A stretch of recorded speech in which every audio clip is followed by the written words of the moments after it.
Morda čas počitnic ni ravno pravšnji za prenovo otroških igrišč, toda osrednje igrišče na Planini v Kranju je potrebno obnove oziroma primerne ureditve.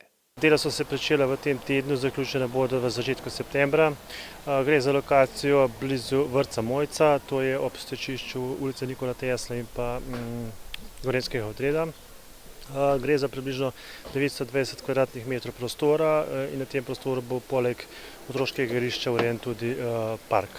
Ureditev otroškega igrišča bo stala nekaj manj kot 50 tisoč evrov. V Mestni občini Kranj imamo v proračunu zagotovljenih sredstva, centralno otroško igrišče bo pa stalo 48 700 evrov za vključenim DDV-jem.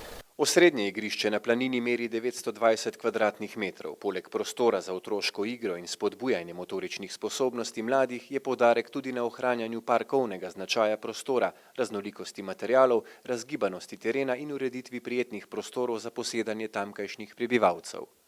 Z prenovami teh centralnih otroških igrišč bomo vsekakor nadaljevali in upam, da jih v letošnjem letu uredimo še nekaj. Prenova igrišča se bo, kot že rečeno, zaključila ob začetku septembra in se je bodo vsekakor najbolj razveselili naši najmlajši.